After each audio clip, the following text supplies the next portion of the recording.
ఏదైతే నిన్న ఉస్మానియా యూనివర్సిటీ వేదికగా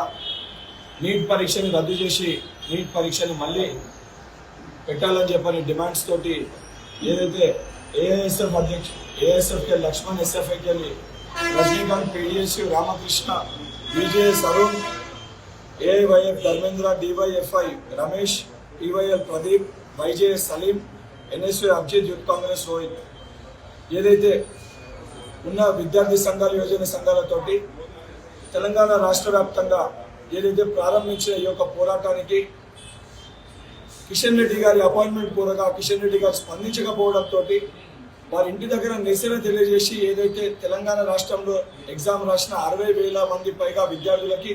అదేవిధంగా భారతదేశ వ్యాప్తంగా నష్టపోయిన 24 లక్షల మంది విద్యార్థులకి వారి కుటుంబంలో ఒక కుటుంబ అన్న పాత్ర ప్రతి ఒక్క విద్యార్థి యోజన రాష్ట్ర కార్యవర్గ సభ్యులు, జిల్లా కార్యవర్గ సభ్యులు తీసుకొని బీజేపీ పార్టీకి ఇది ఒక శాంపుల్ లెక్క. మీరు ఈ సమస్యని పరిష్కరించకపోతే ఈరోజు ఏదైతే జరిగిందో ఇది కిషన్ రెడ్డి గారిని, బండి సంజయ్ గారిని తెలంగాణ రాష్ట్రంలో తిరగనివ్వమని చెప్పి అన్ని విద్యార్థి యువజన సంఘాల తరఫున హెచ్చరిక జారీ చేస్తూ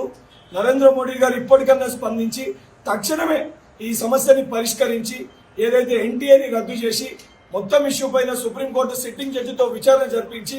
మళ్ళీ నీట్ ఎగ్జామ్ ని కండక్ట్ చేసి భారతదేశ ప్రజలకి 24 లక్షల మంది విద్యార్థులకి, వాళ్ళ తల్లిదండ్రులకి బహిరంగ క్షమాపణ చెప్పాలని చెప్పి ఐక్య విద్యార్థి యోజన సంఘాల తరఫున కేంద్ర ప్రభుత్వానికి హెచ్చరిక జారీ చేస్తున్నాం.